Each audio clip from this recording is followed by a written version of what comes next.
RCF.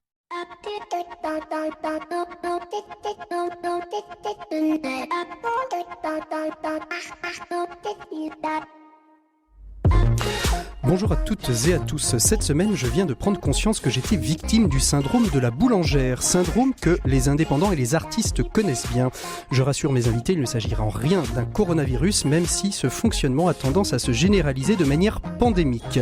Qu'est-ce donc alors que ce syndrome de la boulangère ? Eh bien, c'est très simple. C'est celui où on vous demande de travailler gratuitement sous prétexte que cela peut vous créer de la notoriété et de la visibilité. Et comme vous pensez que c'est vrai, vous acceptez parce qu'en fait, vous vous dites que peut-être il y aura dans la salle des personnes susceptibles de vous faire travailler. Mais en fait, c'est comme au loto.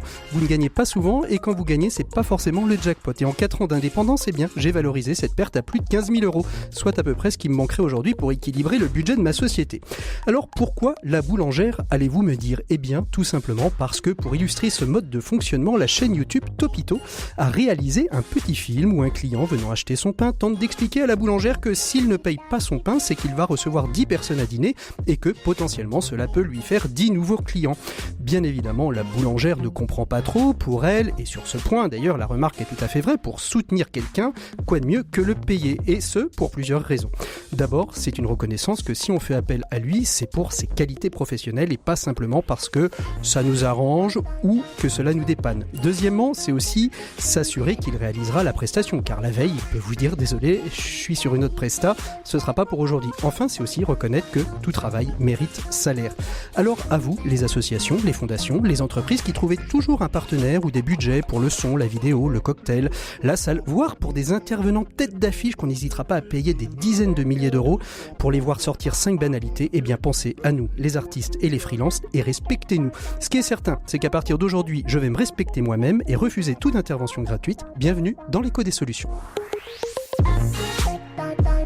L'écho des solutions, Patrick Longchamp. Voilà, bonjour à toutes et à tous. Je tiens à préciser d'ailleurs que cette émission n'est pas faite gratuitement, hein, je le précise, et que c'est en toute bonne intelligence que nous travaillons avec RCF. Donc bonjour à toutes et à toutes. Cette semaine, nous partons à la découverte de ce qu'est la cybersécurité, le cyberespace, et plus particulièrement de la place que joue la Chine dans ce paysage, mais aussi la place que la cybersécurité prend dans le management et dans la construction de l'entreprise, et tout particulièrement aussi un réseau comme celui de RCF. Alors, pour cela, j'ai 2 invités en studio avec qui on va essayer d'évoquer aujourd'hui comment il est indispensable d'avoir à l'esprit ce cyberespace. J'ai devant moi Agnès Bochet. Bonjour Agnès. Bonjour Patrick. Merci beaucoup d'être avec nous. Donc, vous êtes titulaire d'un MBA de management des risques, des sûretés internationales et cybersécurité donné par l'École de guerre économique. Et vous venez d'éditer un ouvrage qui s'appelle Chine Digital, Dragon, hacker de puissance chez Media Group. Tout un programme, hein. Tout un programme. On verra avec vous ça d'ici quelques minutes. Et puis avec nous en studio depuis Lyon, Laurent Petit. Bonjour Laurent. Bonjour Patrick. Alors pour nos auditeurs, je rappelle que vous êtes le responsable un petit peu de la cybersécurité d'RCF qui fait que tout ce qui passe par nos réseaux soit sécure, c'est ça ? C'est exactement Alors, ça. avec vous, on verra à la fois en quoi la cybersécurité est quelque chose d'important, voire même de crucial aujourd'hui dans la stratégie des entreprises et des groupes, et puis aussi comment il se construit dans notre réseau qui est RCF. Alors, au sommaire de cette émission, eh bien évidemment, nos 7 minutes pour changer le monde. On restera d'ailleurs dans le domaine de l'informatique, puisque on ira à la rencontre de Simon Robic, qui est cofondateur d'une plateforme qui regroupe des startups qui ont décidé de donner du temps pour permettre aux exilés de mieux s'intégrer dans notre société. Alors nos chroniqueurs experts, Flavie Depré, que nous espérons avoir au téléphone, mais ça semble un peu compliqué, mais on va essayer de l'avoir, Maxime Dupont qui est avec nous en studio, et puis on va commencer tout de suite avec notre invité écho de cette semaine. Il s'agit d'André Skobjak, vice-président de Nantes Métropole en charge de la RSE, et cette semaine se tenait à Nantes une réunion de 10 villes européennes dans le cadre de l'Urban Act afin d'échanger sur leurs bonnes pratiques dans le domaine de la RSE. L'invité écho, Patrick Longchamp. Voilà, il est temps d'ouvrir l'invité écho de cette semaine. Je suis avec André Skobjak, qui est vice-président de Nantes Métropole en charge des questions de RSE. Je vous rappelle ce que c'est, la responsabilité sociale et environnementale et économique des entreprises. Bonjour André, merci beaucoup d'être avec nous. Bonjour, merci de m'inviter. Bonjour. Merci beaucoup d'être avec nous. Alors, mercredi et jeudi dernier, à Nantes, se réunissaient 10 villes européennes pour parler justement de RSE dans le cadre d'un programme qui s'appelle Urbact ou Cities for CSR, qui est l'acronyme anglais de la RSE, qui veut dire Corporate Social Responsibilities. Est-ce que vous pouvez nous expliquer un petit peu, André Skobjak, ce qu'est ce programme Urbact et qu'est-ce que ça va permettre, cette rencontre de 10 villes européennes sur des questions de RSE? Oui, donc le programme Urbact vise à dire que ce sont les villes qui ont un rôle particulier à jouer dans la construction des solutions au niveau européen. Tout ne se passe pas au niveau de l'Union européenne dans son ensemble, ni au niveau des États, mais c'est au niveau des villes sur les territoires que les solutions s'inventent, qu'ils se déploient. Et donc le programme Urbact permet à des villes de se constituer un réseau pour répondre à des thématiques différentes. Et donc, en particulier, ce programme-là qui a été approuvé il y a 6 mois nous permet d'échanger avec 9 autres villes sur la manière dont les villes peuvent encourager, accompagner des démarches de responsabilité sociale et environnementale dans les entreprises, en particulier les PME.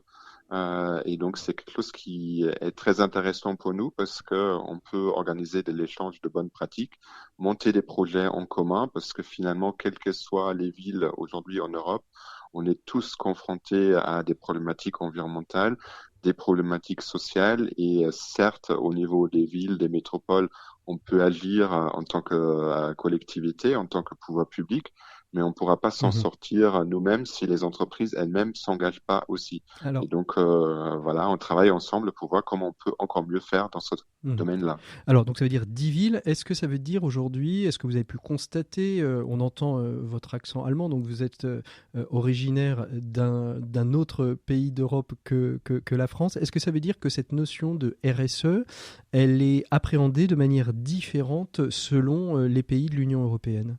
Oui, effectivement, les degrés d'avancement, mais même les définitions de ce que c'est la responsabilité d'une entreprise varient évidemment d'un pays à l'autre en fonction du contexte économique, social, environnemental, culturel. Je dirais aussi, donc, il y a notamment des différences sur le degré de volontariat de la démarche RSE. Donc, c'est vrai que, par exemple, en France, on a quand même un contexte législatif qui pousse les entreprises, alors surtout les plus grandes, mais aussi progressivement les autres, à être plus transparents, par exemple, sur la démarche RSE en intégrant des critères sociaux et environnementaux dans leur reporting annuel. C'est quelque chose qu'on retrouve pas forcément dans tous les pays européens. Après, vous pouvez avoir en termes de thématiques aussi des enjeux qui sont forcément différents. Je dirais aujourd'hui, la thématique environnementale est très présente partout, mais si on rentre dans des enjeux comme les questions de diversité, égalité femmes-hommes, il y a quand même encore des différences assez importantes d'un pays à l'autre. Alors, des différences d'un pays à l'autre, on l'entend bien. Est-ce que cet échange de bonnes pratiques vise aussi peut-être à donner à l'Europe la capacité à unifier justement cette responsabilité sociale, économique et environnementale des entreprises dans une, en fait, à long terme, peut-être une loi européenne, une directive européenne qui permettrait d'unifier cette RSE sur l'ensemble des pays de l'Union ? Unifié, il faut bien s'entendre ce qu'on entend par là, parce que pour moi, il n'y a pas une seule RSE, mais même si je parle au niveau nantais, il n'y a pas une pratique idéale qui s'appliquerait à toutes les entreprises de la métropole nantaise, en fait. Tout dépend à chaque fois du secteur d'activité, de la taille, de la culture d'entreprise. Par contre, ce qu'on pourrait unifier, c'est peut-être la démarche.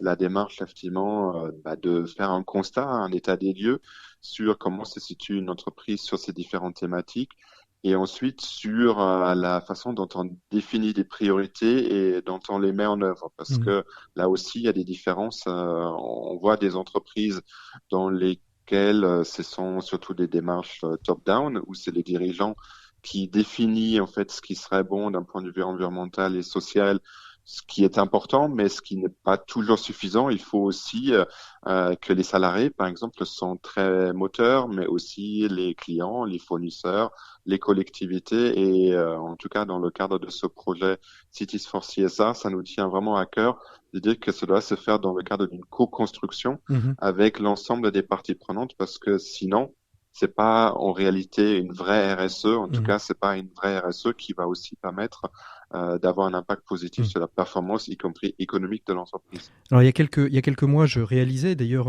dans ce beau territoire nantais une émission qui s'appelait Nantes Terre de RSE. La ville de Nantes sur la France et sur l'Europe est en avance dans cette définition. Il y a un esprit réel d'avancer sur ces questions de responsabilité sociale des entreprises.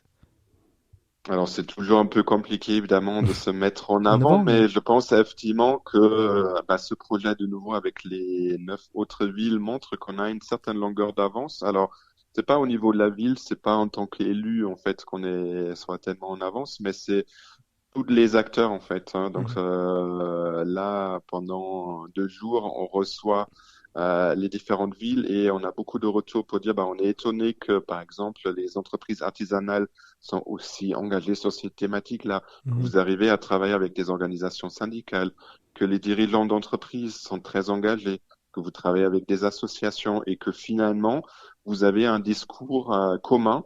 Et parfois, on se interroge même si c'est l'élu qui parle, le syndicaliste, le dirigeant ou le salarié. Donc en fait, ça, je pense que c'est une maturité en fait qu'on a acquis ici sur le territoire où on dit tous, la RSE finalement c'est un domaine dans lequel on va pouvoir peut-être mettre parfois de côté des oppositions pour essayer de travailler ensemble sur le bien commun.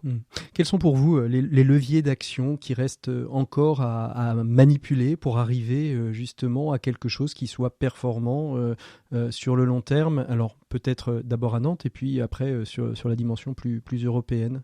Il y a un sujet très concret qu'on a abordé justement dans les échanges avec les autres villes, c'est la commande publique. On sait très bien que au niveau des collectivités, on peut avoir un formidable levier pour encourager des pratiques sociales et environnementales responsables des entreprises, tout simplement en intégrant ça dans les critères de sélection d'une entreprise qu'on va retenir pour un marché. C'est ce qu'on a fait à Nantes en accordant jusqu'à 15% de la note d'une entreprise qui postule à un marché public qui est lié à des critères RSE. Et ça nous amène parfois, et certains collègues des autres villes européennes qui étaient là, qui étaient assez impressionnés, à payer effectivement plus cher à court terme une entreprise parce qu'elle a cet impact positif sur le plan social et environnemental. Mais au niveau de la collectivité, justement, il faut avoir une notion de coût global et se dire, si cette entreprise, par exemple, recrute un chômeur de longue durée, certes, on paye un peu plus cher cette entreprise, mais quelque part, ça va nous faire une économie derrière parce qu'il y a une personne de moins à insérer dans la vie de la cité. De la même manière, une entreprise qui est excellente sur les questions de biodiversité, ça a aussi un prix, effectivement, et ça nous diminue les dépenses par ailleurs. Et ça, c'est quelque chose sur lequel on a bien avancé vite et pour l'instant, il y a un certain obstacle législatif au niveau européen. Et donc, le projet Cities for CSR est aussi là pour dire comment les villes peuvent s'organiser encore mieux pour faire changer le cadre législatif au niveau européen, pour interpeller la Commission, les députés européens et dire il y a aujourd'hui de plus en plus de villes et d'autres territoires en Europe qui ont envie d'encourager et de quelque part de récompenser les entreprises qui font ces efforts parce que c'est dans l'intérêt commun. Mais on peut pas toujours aller aussi loin qu'on le souhaite parce que le Code des marchés publics européens ne permet pas encore. Voilà, tout à fait. Donc en gros, si j'ai bien compris, l'Europe finance un programme pour l'aider à changer une directive à long terme ou à moyen terme ou à court terme, on l'espère, pour l'économie et la responsabilité sociale des entreprises dans nos territoires, aussi bien à Nantes que sur le reste de l'Europe. Merci beaucoup André Skobjak d'avoir été notre invité éco de cette semaine. Nous, on retrouve tout de suite nos experts qui nous attendent en studio et au téléphone. Merci beaucoup et puis bonne continuation pour tous vos travaux. Merci à vous. L'écho des solutions, les experts. Voilà, dans 11 jours, c'est le printemps. Si toutefois vous pensiez que nous étions en hiver, et on retrouve nos deux experts, Maxime et Flavie Depré, qui nous manquent toujours à l'appel, mais qu'on retrouvera bien évidemment par téléphone, comme les semaines précédentes. Ceci étant, bonjour Maxime. Bonjour Patrick. Alors aujourd'hui, nous vous retrouvons pour votre chronique expert, votre chronique management, et aujourd'hui vous avez choisi de nous lancer un défi. Je suis prêt à le relever ou presque. Parfait Patrick, puisque vous l'avez remarqué, on découvre tous les jours qu'une telle date est la journée d'un peu tout et surtout n'importe quoi. Je me suis dit que j'avais moi aussi le droit de lancer une journée à thème. Ah oui, c'est quoi ? Alors je l'appelle la journée du défi de l'entreprise ou, pour mieux me faire comprendre de nos contemporains, le Corporate Challenge Day. Très bien Maxime, ça consiste en quoi ? Vous êtes surtout certain que ça n'existe pas ? Oui. Alors c'est une série de défis tous très exigeants si vous évoluez dans l'environnement terrifiant du monde de l'entreprise en général et du salariat en particulier. Alors on commence par quoi ? Premier défi pour se chauffer, vous arrivez au bureau, pas une seule mention du temps qu'il fait. Je sais, ce sera pas facile et plus d'une fois vous aurez envie de craquer, mais non, il faudra être fort. Encore plus quand vos collègues aborderont le sujet, puisque vous le savez, ils le feront. Et quelles que soient les circonstances météorologiques, en particulier si elles n'ont rien de particulier, il vous faudra tenir votre langue. Et si vous réussissez ce premier défi, vous serez bien entraîné pour relever le deuxième. Ah bon, c'est quoi le deuxième alors ? Le deuxième, attention, vous n'allez pas vous faire des amis. Le défi, ce sera de dire non à la proposition de café du matin, en assurant que vous avez quelque chose à finir. Alors, regard interrogatif puis désolé de vos collègues. Ouais. Argument, allez, on fera vite, je te l'offre, viens, tu peux pas dire non. Ce sera dur, mais il faudra tenir. Et à partir de là, vous pourrez enchaîner par le dernier défi du matin, être à l'heure à la réunion. Pas à l'heure dans le sens où le pays entier l'entend, c'est-à-dire l'heure annoncée plus 6, 7, 10 minutes. Non, à l'heure pile. Ce qui vous permettra de commencer la réunion à la dite heure qui avait été annoncée. Attendez-vous à marquer l'histoire. Vos collègues se souviendront de leur surprise lorsqu'ils vous découvriront déjà en action en entrant dans la salle. C'est une matinée qui est semée d'embûches, effectivement. Et vient alors l'heure du déjeuner. Oui, ce sera un moment très compliqué. C'est sans doute là que ceux qui ne sont pas assez aguerris céderont. Voici le défi, vous serez à table, les conversations commenceront et là non seulement il vous faudra confirmer le défi du matin, c'est-à-dire ne jamais parler de météo, mais également faire preuve d'une vigilance de ninja pour ne pas tomber dans le piège du passage obligé du sujet obligatoire de ce qu'on pourrait même appeler le point Godwin de toute conversation de collègues, les vacances. Et oui, je vous sens défaillir, presque renoncer devant l'obstacle, tenir toute une conversation de bureau sans mentionner les vacances, celles qui sont passées, celles qui arrivent, celles qu'on a failli organiser puis finalement non, les pays et les villes qu'on a fait, les gens vraiment gentils, on a été agréablement surpris, et puis ils parlent pas si mal anglais en fait, les excursions où il fallait se lever super tôt, mais ça valait la peine, etc. Tenir toute une conversation sans parler de cela est un défi ardu. Oui, j'imagine. Oui, mais si vous tenez bon, vous aurez droit, outre au sentiment de satisfaction d'être toujours en course pour le Corporate Challenge Day, à un petit café qui rassurera tous vos collègues qui tremblaient que vous ne leur fassiez à nouveau faux bond. Oh la vache, viendra ensuite l'après-midi. Et quels seront les défis de l'après-midi à relever, mon cher Maxime ? Ils seront plus simples, un peu comme la redescente après l'ascension du Mont Ventoux du déjeuner. D'abord, bravez sans peur l'interdit du badge en vous promenant au vu et au su de tous sans votre badge. Vous allez vous sentir nu et terriblement rebelle en même temps, un sentiment vertigineux qu'il vous faudra apprivoiser. Ensuite, allez relever le défi ultime en ne consultant dans l'après-midi que des sites internet exclusivement professionnels. Oui, exclusivement professionnels, c'est-à-dire exclusivement liés à votre activité. Ils vont faire vite le tour quand même. Oui, stricto sensu, mais sans négocier. Et puis enfin, pour couronner le succès de votre journée, vous irez discuter avec des collègues pour dire du bien d'une personne avec qui vous avez l'habitude de travailler. Du bien. Attendez-vous à quelques rires un peu jaunes, quelques regards perdus, mais ne lâchez rien et repartez droit dans vos bottes. Attention quand même à ne pas vous prêter à l'exercice en tenant des propos laudatifs sur votre boss, vous seriez immédiatement démasqué. Eh bien merci Maxime, le Corporate Challenge Day, je suis à peu près certain que si on cherche bien ça existe déjà et lancé. Nous avons hâte de recueillir les récits de ceux et de celles qui oseront s'attaquer à l'impossible en relevant les 7 défis que vous nous avez lancés. À mon avis le plus difficile je pense ce sera celui du café, je pense, ou dire du bien, mais quoique le café ça va être le plus difficile à relever. Nous on retrouve tout de suite Flavie Depré qui nous attend par téléphone pour sa chronique. On se retrouve tout de suite avec Flavie après cette petite virgule. L'écho des solutions, RCF. Voilà, on va essayer d'attraper Flavie Depré peut-être dans l'émission, mais à mon avis, ça va être très très compliqué. Mais on va tout de suite ouvrir notre dossier de cette semaine avec nos invités. On va parler de cybersécurité. La cybersécurité, c'est un mot assez large qui comprend divers modes d'appréhension, d'appréciation. Et pour nous en parler aujourd'hui, eh bien, on a nos 2 invités qui sont avec nous. Il s'agit d'Agnès Bochet. Rebonjour Agnès. Bonjour. Vous êtes Patrick. donc consultante et co-auteur donc du livre Chine Yveline Digital, Dragon, hacker de puissance, et puis Laurent Petit. Rebonjour Laurent.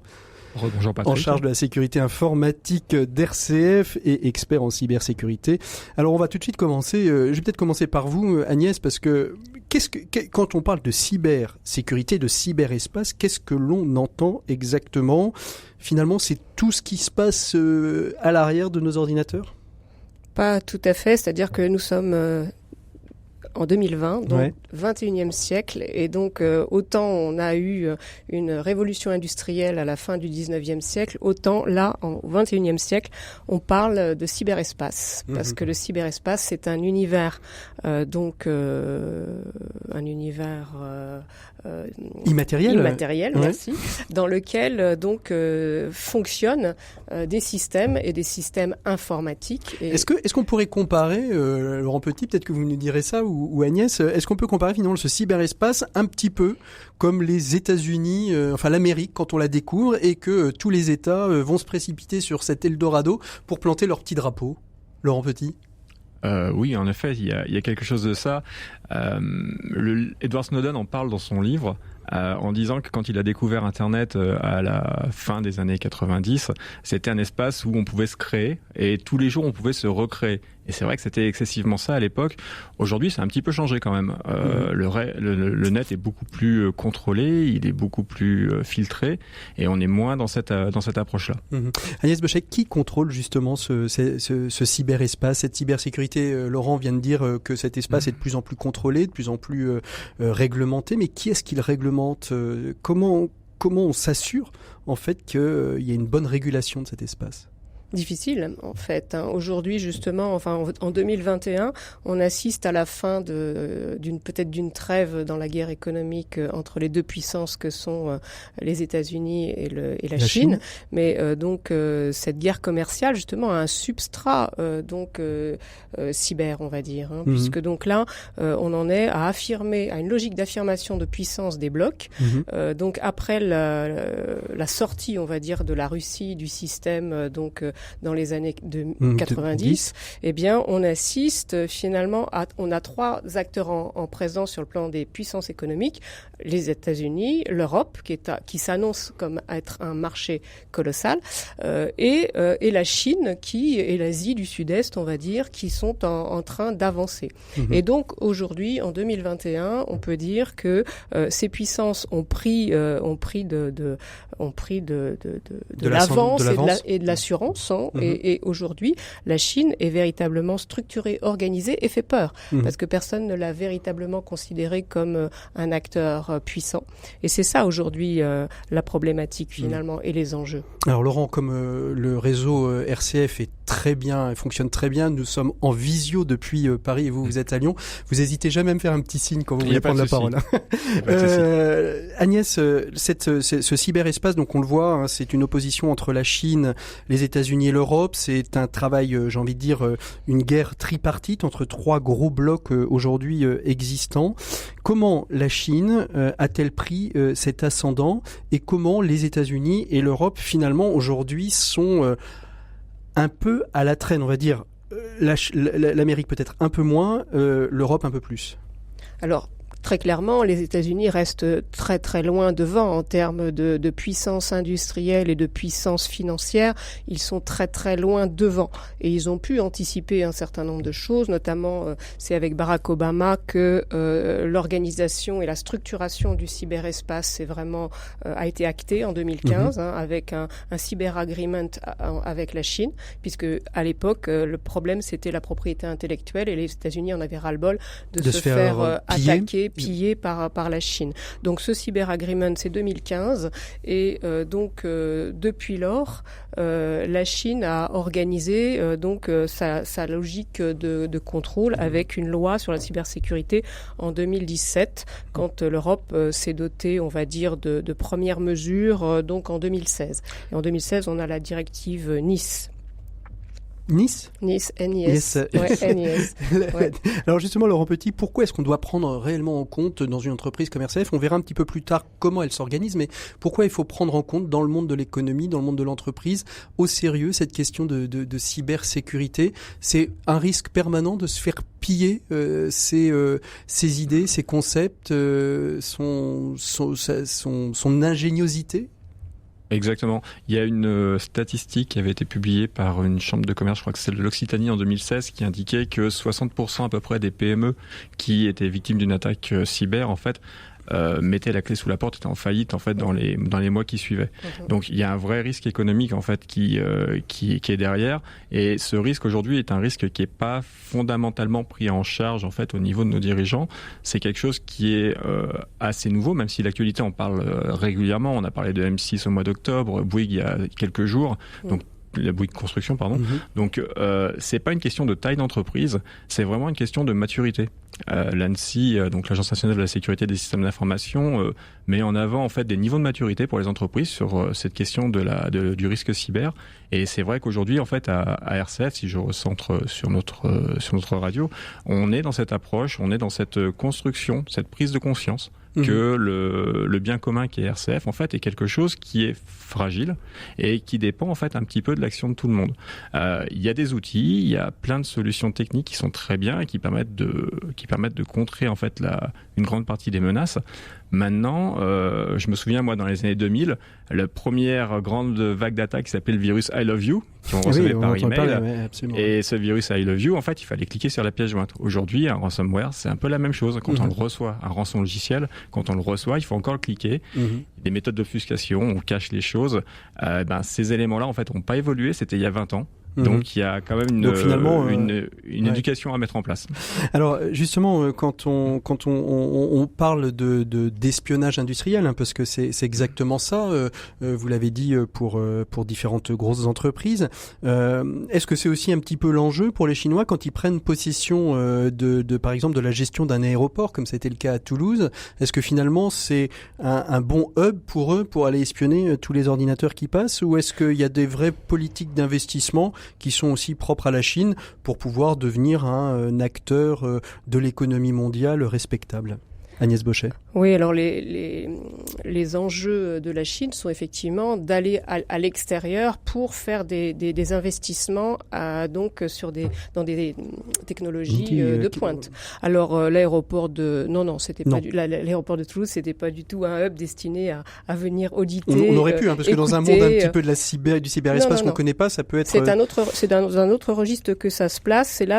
C'est une infrastructure importante, puisque donc tout ce qui tourne autour des transports et notamment de l'aérien est clé pour la Chine, puisque donc le prochain marché aéronautique on va dire va être localisé effectivement donc sur l'Asie du Sud-Est et l'Asie, et globalement la Chine veut être l'acteur qui dirige et qui gère donc ce marché. Et globalement Toulouse, c'était une espèce de, comme pour les ports au Pirée par exemple, dont on a je pense beaucoup parlé. Donc c'est une autre infrastructure vers laquelle il était important pour eux d'investir. Mais ça ne s'est pas fait finalement. Alors la Chine est devenue la troisième puissance, est devenue une puissance économique mondiale. C'est pas le fruit du hasard. Dans votre ouvrage, c'est extrêmement bien détaillé, puisque vous en faites finalement une fresque un peu chronologique. Et c'est quelque chose qui remonte au milieu des années 70 déjà, cette réflexion par Deng Xiaoping finalement de sortir de l'économie agricole, de l'économie agraire, pour aller vers cette économie 4.0 aujourd'hui. Hein. Tout à fait. Deng Xiaoping était un vrai visionnaire. Il avait tout à fait une bonne lecture de la situation internationale à cette époque-là, et il a décidé que l'expérimentation serait mise au service de l'ambition chinoise. Donc expérimenter, ça veut dire je teste, j'écoute, je regarde, j'utilise, je garde ou je ne garde pas, et j'avance très vite. Donc c'est ce qui leur a permis finalement de passer à la Chine, de passer de la situation de laboratoire de fabrication et de copie au laboratoire d'expérimentation. Et la Chine s'est donné l'autorisation d'expérimenter aussi, c'est-à-dire qu'en fait elle a été, comme ils ont commencé très tôt leur réflexion, ils ont pu observer le monde avant de lancer ce qui est aujourd'hui finalement une sorte, on va dire, de tsunami. Quand on voit l'ensemble de ces marques, de ces entreprises qui arrivent. Alors on pense à énormément de boîtes qu'on connaît aujourd'hui. Je pense à Xiaomi, Alibaba, Huawei, etc., qui arrivent et qui déferlent sur nos marchés de l'e-commerce et de la tech.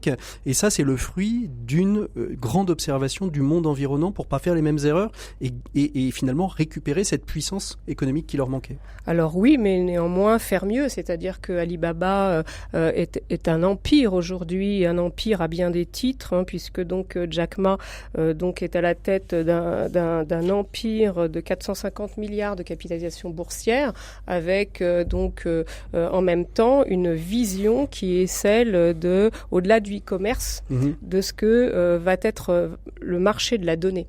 Et on peut dire que c'est surtout un grand expert de la donnée, et en cela, il est totalement visionnaire par rapport à ce que pouvait être, si on prend la référence américaine, un Steve Jobs. Il a véritablement une logique dans ce nouveau capitalisme du 21e siècle, une logique holistique, puisque donc aujourd'hui, il travaille sur la monnaie, il travaille donc sur... C'est un peu le Bezos à la chinoise, ils ont les mêmes... C'était son modèle en fait, au départ. Bezos, le fondateur d'Amazon, pour nos auditeurs. Tout à fait. Amazon était véritablement la cible et le modèle, il voulait le dépasser, mais très vite il a compris qu'il fallait faire mieux et c'est ce qu'il a fait. Et c'est ce qu'il a fait. Les Chinois finalement ont travaillé sur la notion de temps long. Laurent Petit, la construction d'une cybersécurité dans nos entreprises, dans nos structures, ça doit toujours être pensé sur le temps long plutôt que sur le temps court. Oui, complètement. C'est quelque chose qui doit être réfléchi. Alors ensuite, il y a des contraintes bien évidemment économiques. C'est pas forcément le cas de RCF. On fait pas de l'acquisition d'entreprise, par exemple. On ne rajoute pas de nouvelles briques à notre système d'information de façon très régulière, comme ça peut être le cas dans d'autres structures. Mais en effet, il faut c'est une réflexion sur le long terme. Pour plusieurs raisons. Il y a une question économique tout d'abord. C'est que ces technologies, en fait, sont des technologies qui sont parfois chères, donc il faut être capable de les financer. Il faut aussi les maîtriser. Il faut trouver la ressource humaine aujourd'hui pour être capable d'utiliser certains outils de sécurité qui sont pas, et cette ressource humaine n'est pas forcément très disponible dans nos pays, donc ça peut passer par de la prestation ou d'autres solutions. Et puis ensuite, il y a une vraie réflexion, c'est-à-dire que je reviens sur la notion de maturité. Une fois qu'on sait qu'on veut faire de la cybersécurité, c'est de savoir ce qu'on veut protéger. Tout protéger est une utopie aujourd'hui, et donc il va falloir faire comme pour les paquebots, être capable de dire qu'il y a des éléments on accepte qu'ils tombent, qu'ils soient sacrifiés, et pour mettre à la place une sécurité plus efficace sur d'autres éléments qui sont des éléments critiques. Donc ça passe par de l'analyse de risque, ça passe par une cartographie de notre système d'information, ça passe par tous ces éléments-là. Et en effet, c'est des éléments qui nécessitent un petit peu de temps pour être mis en place. Alors justement, sur un réseau comme RCF, quels sont les risques potentiels que vous avez à protéger chez nous sans faire de la parano pour nos auditeurs? Non, et puis sans donner non plus des pistes. Non, bien sûr, ils sont donner des pistes. Mais plus sérieusement, aujourd'hui, en fait, on n'est pas très différent de la plupart des entreprises. Alors, la première menace, le CUSIX, on a parlé, c'est la protection des données, en fait. Donc, c'est ce qu'on va... Alors ça, c'est un élément qui est très important en effet, mais les données au sens plus large de l'entreprise, en fait, le patrimoine digital de l'entreprise est un élément à protéger, et donc ce patrimoine digital, il est menacé par, alors on a parlé de ransomware, on peut parler de failles de sécurité, de fuite de données, il y a énormément de termes qui sont derrière et différentes techniques de récupération. Donc ça, c'est un élément qui est le plus important aujourd'hui.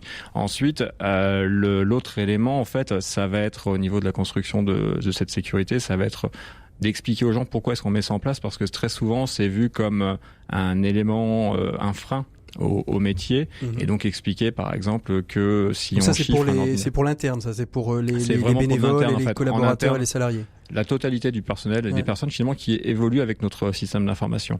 Ensuite, une autre menace qu'on va retrouver, c'est ce qu'on appelle la menace de l'insider, la personne à l'intérieur, quelqu'un qui peut être en colère contre son employeur et qui va vouloir tout détruire, tout donner, tout voler. Il y a eu le cas avec Airbus il n'y a pas très longtemps, qui sont retrouvés avec des personnes qui ont volé de la donnée justement à l'intérieur.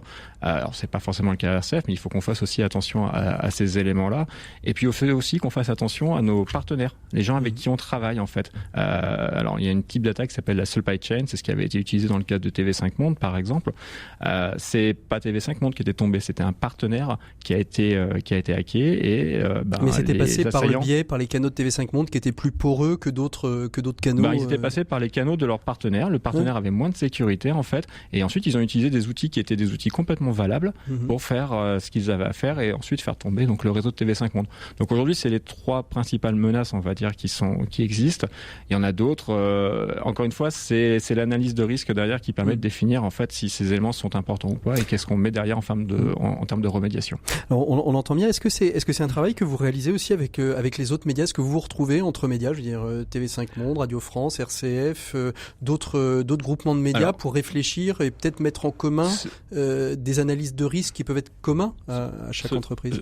Ce sont plutôt des actions individuelles, on va dire. Moi, j'ai des contacts avec d'autres RSSI, voilà, d'autres médias. Il y a des groupes de travail, donc je vais parler du Clusif, mais il y a l'ADIRA, par exemple, sur la région Auvergne-Rhône-Alpes aussi, qui permet de regrouper en fait différents RSSI. Ensuite, on a des spécificités au niveau des médias en effet, mais finalement on n'est pas très différent des autres entreprises et donc les méthodologies et les solutions qui sont mises en place sont finalement plutôt des questions de taille et de largeur de périmètre. Vous pouvez imaginer que celui de RCF est pas forcément aussi étendu par exemple que celui d'un Bouygues Télécom ou d'une autre entreprise de cette taille-là. Et donc l'idée, voilà, c'est juste de communiquer avec des acteurs de même taille plutôt pour mettre en place des stratégies, pour échanger sur les stratégies qui sont mises en place. Alors on va revenir à quelque chose de plus macro avec vous, Agnès Bochet. Donc est-ce qu'on se situe aujourd'hui dans ce cyberespace à une guerre finalement économique entre les puissances économiques? C'est à qui positionnera, possédera cet espace. Aujourd'hui, on sent, et on le voit aujourd'hui sur la dimension industrielle, la Chine a pris énormément d'avance, particulièrement sur tout ce qui est batterie pour l'économie électrique, hybride. Aujourd'hui, on va lancer en Europe, a été lancé en Europe l'Airbus des batteries. C'est trop tard? Ou est-ce qu'on peut encore rattraper la Chine qui cavale bien devant? Alors certes, la Chine cavale très très vite et on peut dire que là, l'entreprise Huawei est véritablement une méga réussite de R&D, puisque donc la 5G, ça n'arrive pas par hasard, et la 5G, donc c'est un peu sous-tendu par ce que vous évoquiez, c'est-à-dire c'est l'industrie 4.0, c'est l'automatisation, la robotisation des systèmes industriels, et là aujourd'hui, on en est là. La nouvelle industrie du monde, elle se fait via l'IoT, c'est-à-dire l'automatisation, et il nous faut des systèmes beaucoup plus rapides que les systèmes de télécommunication jusque-là utilisés. Et donc c'est pourquoi il y a un enjeu énorme autour de ce sujet de la 5G, parce ça ne s'adresse pas au commun des mortels, finalement à tous les utilisateurs de smartphones d'emblée, ça s'adresse déjà aux instances industrielles, à tout ce qui permet justement d'avoir une connexion continue entre l'homme et la machine. On est dans une logique de productivité d'une nouvelle génération, et tout ça c'est du réglage véritablement très fin. Et Huawei, pour revenir à eux, ont déposé plus de 85 000 brevets sur la 5G déjà depuis les années 2010. Ils ont un nombre de chercheurs colossal qui travaillent et qui sont des experts véritablement reconnus. Donc il est évident que les États-Unis ont pris très tardivement conscience que eux, notamment les entreprises comme Verizon et puis chez nous en Europe Nokia, avaient pris du retard parce qu'ils n'avaient pas travaillé sur le sujet. Et d'ailleurs, ça a réagi assez rapidement. On a accusé Huawei d'espionnage, vrai ou pas, très certainement, mais en tout cas, il y a eu des réactions au niveau international sur Android qui a refusé d'installer ses logiciels sur les nouveaux téléphones, SD qui a refusé que le port SD pour les cartes soit généralisé sur les téléphones. Alors, c'était plutôt menace, on en est où aujourd'hui? C'est un prétexte parce qu'effectivement, il est très difficile, je vous l'accorde, de faire la part des choses entre c'est véritablement une menace. Pourquoi pas, hein. Après, ça peut être sur un téléphone et pas sur l'ensemble des téléphones de Huawei. Oui, mais c'est déjà, en fait, Huawei, et si on prend le parallèle avec un acteur qui ne peut pas être mis véritablement au même niveau, c'est-à-dire Orange, est déjà un fabricant d'infrastructures. Donc, il faut savoir qu'aujourd'hui, tout passe par le fil, donc les câbles sous-marins, donc sont un des actifs donc de C'est-à-dire Huawei. que ce que vous voulez dire, c'est qu'aujourd'hui, le téléphone, qui est la partie, on va dire, immergée de l'iceberg Huawei, n'est qu'un épiphénomène, Bien alors sûr. qu'il possède une quantité Ça n'est pas ça son astronomique métier de aujourd'hui. longueur de réseau Enfin, pour hier et transmettre au- les informations, voilà. c'est ça? Hier et aujourd'hui, le métier de Huawei, c'est déjà un fabricant d'infrastructures. C'est Et ça. pas du tout. Le mobile, c'est récent parce que Mhm. c'était vraiment aller jusque sur le plan de l'économique, aller jusqu'au client final pour proposer un dernier outil donc qui permette d'avoir un business model complètement. Laurent Petit, quand justement on fait le choix du matériel dans un réseau comme RCF, on se pose aussi ces questions de quel fabricant on va choisir pour quelle utilité ou pas, ou finalement on rentre dans le mainstream du choix. Je pense qu'il faut être assez clair. Hein. Aujourd'hui, on va dire que la Chine est un opposant, est une vraie menace. On peut se poser exactement la question de nos amis américains avec Cisco. Alors chez Cisco, on parle pas de portes dérobées, mais on parle de features cachées ou des choses comme ça. Soyons clairs, aujourd'hui, l'Europe, en effet, est en retard. L'Europe a pas de capacité à avoir des outils. Alors ça vient petit à petit, mais aujourd'hui on a des pans entiers de sécurité qui sont pas tenus, et donc il y a quelques structures, il y a Storm Shield par exemple qui existent, qui permettent de mettre en place, d'avoir des firewalls par exemple qui sont des firewalls mis en place par une société, par un rassemblement européen. Mais ensuite il y a plein d'éléments où vous êtes obligé de taper sur des Américains ou taper sur ou sur d'autres pays, et vous n'avez pas la visibilité de ce qui se passe. Maintenant, au niveau de RCF, très clairement, en fait, on va plutôt travailler sur une cohérence de l'ensemble du système, et l'image habituelle de dire que la chaîne de sécurité, elle est aussi solide que le maillon le plus faible, c'est exactement ça. Donc, on essaye d'avoir des maillons qui sont à peu près tous de même qualité pour être cohérents. Et voilà. Alors, on arrive un peu au terme de nos échanges. Moi, j'aimerais bien avoir quelles sont les bonnes pratiques finalement en termes de cybersécurité qu'on doit mettre en place. Alors, je sais pas si c'est Laurent ou Agnès. Peut-être vous, Laurent, parce que vous êtes plus au quotidien avec. Ouais, on parle de sensibilisation. Alors, ouais. il y a l'exemple que je reprends systématiquement en fait, c'est l'exemple du ministère de la Santé. Chaque année, au moment de la grippe saisonnière, en fait, on a des campagnes qui arrivent, et donc les campagnes nous expliquent qu'il faut se laver les mains, qu'il faut avoir des gènes d'hygiène de base, et en cyber c'est exactement la même chose en fait. Il y a des choses qui sont des réflexes de base à avoir, qui sont des choses qu'on doit apprendre, et typiquement être capable d'analyser un email quand on le reçoit, et si on a un doute, savoir ne pas cliquer tout simplement. Si on a un doute, se référer si on est en entreprise, à un service qui est capable de dire ce qu'il en est exactement, et d'être dans cette approche là. Aujourd'hui, moi, mon travail, c'est plutôt de redonner confiance aux gens, de leur dire que c'est pas complètement de leur responsabilité. Par contre, ils sont tous acteurs en fait de la politique de cybersécurité. C'est pas ma responsabilité uniquement, c'est la responsabilité un petit peu de tout le monde, et on est tous dans sur le même bateau, et on avance tous ensemble là-dessus en fait. La RGPD, Agnès Bochet, elle a apporté quelque chose aussi aux entreprises, même si c'était une obligation forte pour les entreprises de se mettre. Ça a peut-être permis aussi de se reposer les bonnes questions des entreprises qui ne se les posaient peut-être pas du tout sur leurs questions de sécurité informatique, ou même sécurité tout court des données qu'ils avaient et qu'ils possédaient. Tout à fait, Patrick. Le RGPD, si on resitue justement là l'Europe, elle a au moins eu un sursaut et une idée peut-être de génie, je ne sais pas, mais en tout cas l'idée d'engager donc une grosse démarche d'acculturation et de sensibilisation pour identifier les risques d'amont et protéger les citoyens européens, mais les entreprises aussi, parce que comme il était dit là il y a 2 minutes, les entreprises européennes, mais peut-être plutôt plus particulièrement les entreprises de la France et du sud de l'Europe, parce que donc ces côtés un peu latins ne sont pas du tout dans la conscience du risque, et donc c'est un gros travail qu'il faut faire au quotidien, parce que donc c'est véritablement sans arrêt qu'il faut remettre l'ouvrage sur le métier, et donc le RGPD, oui, moi je suis DPO aujourd'hui et j'accompagne donc des entreprises dans cette démarche, et c'est exactement ça. Il y a une vraie sous-estimation du risque en général, parce que le RGPD, mais une sous-estimation qui est due à la méconnaissance.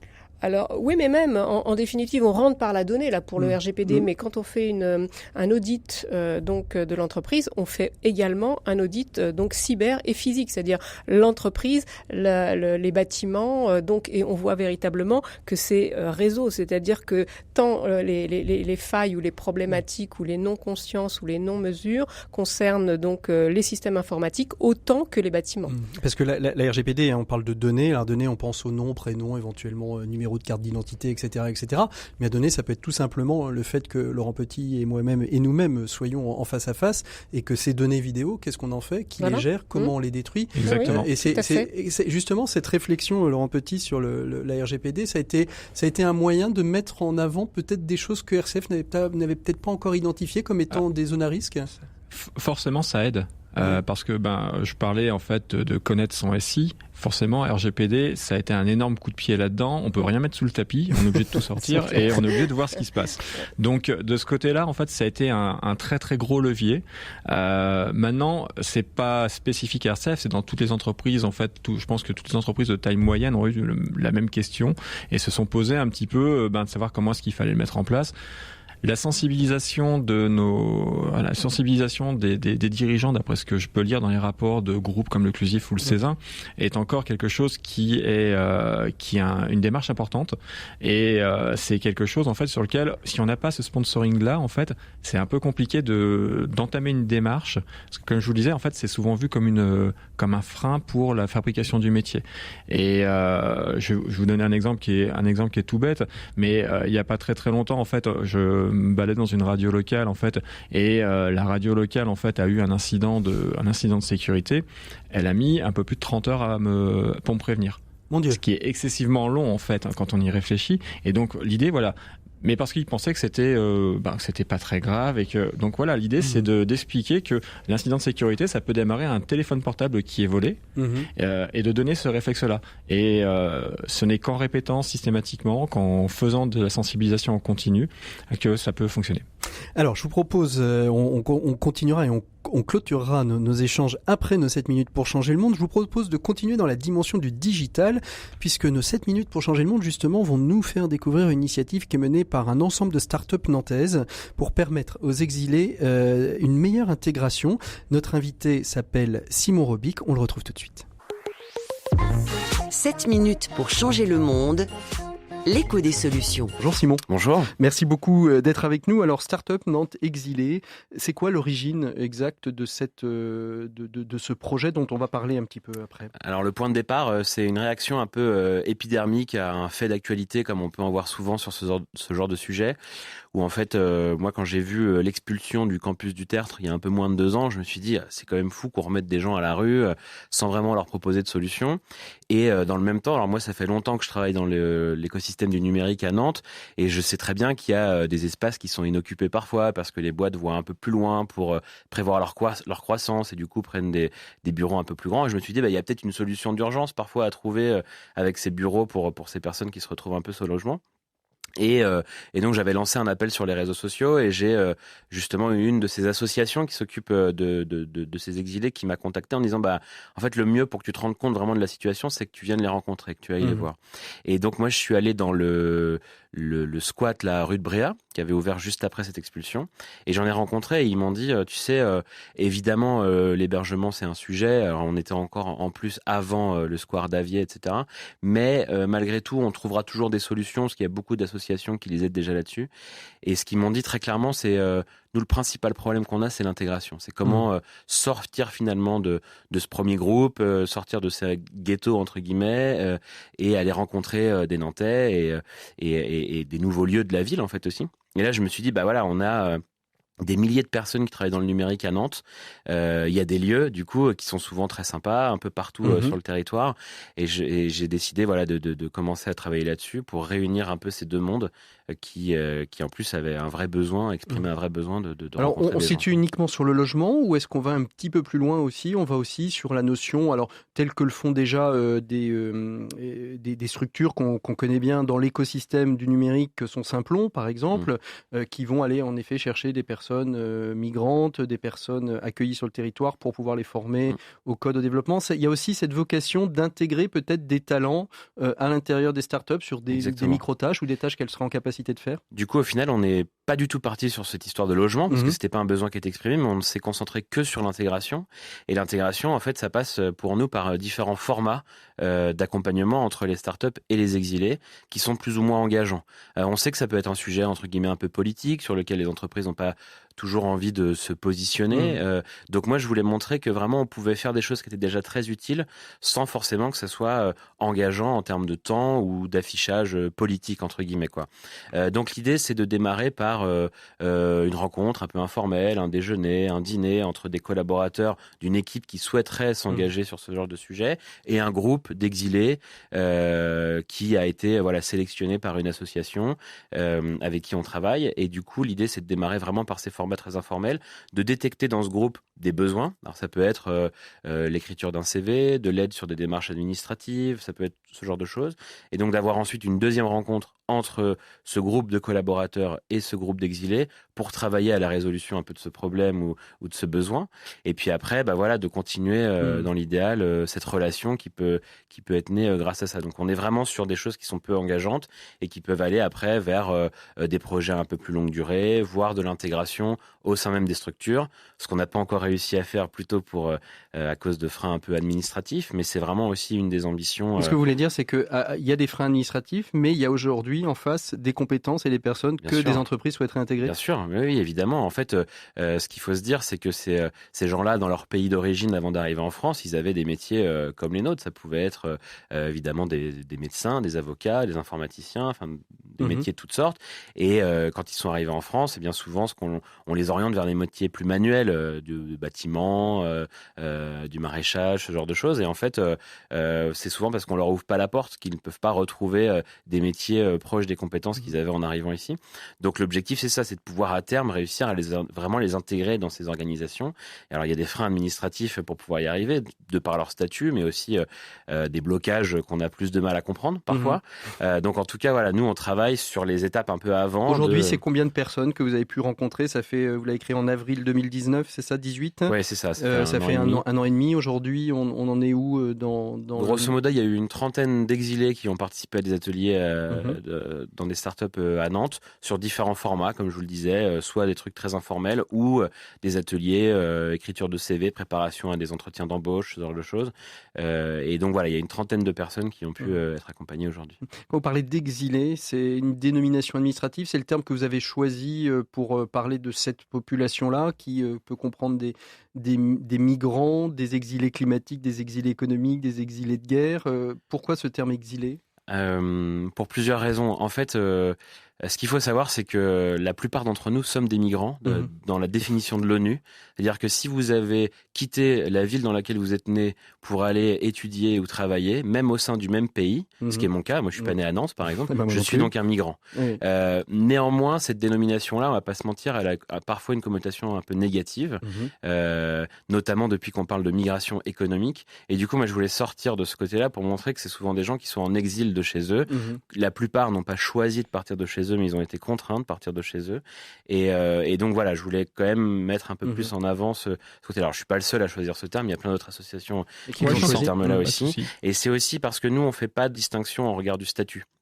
Il y a des gens qui ont un statut de réfugié, qui là a une vraie dénomination administrative, d'autres qui sont en cours de demande d'asile, certains aussi qui ont été déboutés de ces demandes et qui sont là dans une situation plus illégale. Moi, ça ne me regarde pas. Donc vous avez choisi un terme générique qui recouvre un petit peu toutes ces situations-là. L'important étant que ces personnes puissent s'intégrer dans le pays dans lequel elles arrivent, parce que souvent elles n'ont pas toutes forcément choisi à la base. Aujourd'hui, c'est combien d'entreprises de l'écosystème nantais, des startups nantaises qui se sont engagées dans cette démarche? Une quinzaine d'entreprises à peu près qui soit ont vraiment déjà accueilli des ateliers chez eux ou sont en train de démarrer la démarche et d'être mis en relation avec les associations pour constituer les bons groupes.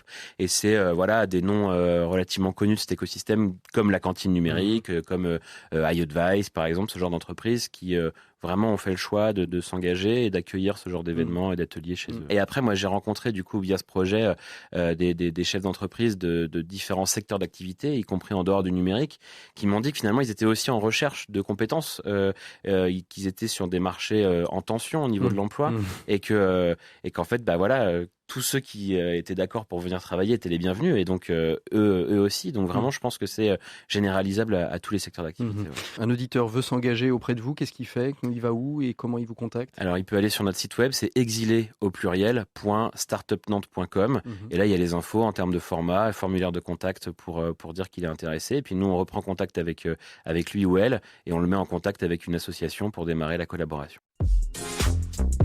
RCF, l'écho des solutions. Voilà, c'était Simon Robic, notre invité des 7 minutes pour changer le monde. Merci Simon.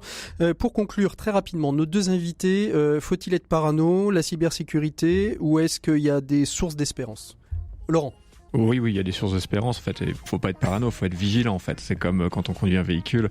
Là-dessus, j'ai pas de doute. C'est un gain pour tout le monde. Ça nous apporte beaucoup de choses. Il faut passer juste faire attention. En fait, il faut être très attentif aux règles. Agnès, très rapidement. Faut être parano? Il faut pas être parano. Il faut être véritablement en conscience dans l'univers dans lequel l'on est. Il y a des logiques de puissance. Il faut absolument que la France reprenne cette la voie logique de l'entreprise avec Laurent, exactement. La voie gouvernementale et puissance avec Agnès Bauchet. Merci à tous les deux d'avoir été nos invités de l'écho des solutions. On se retrouve la semaine prochaine. D'ici là, vous pouvez nous retrouver sur rcf.fr ou sur l'ensemble des plateformes pour retrouver le podcast. Belle écoute des programmes de RCF. À la semaine prochaine.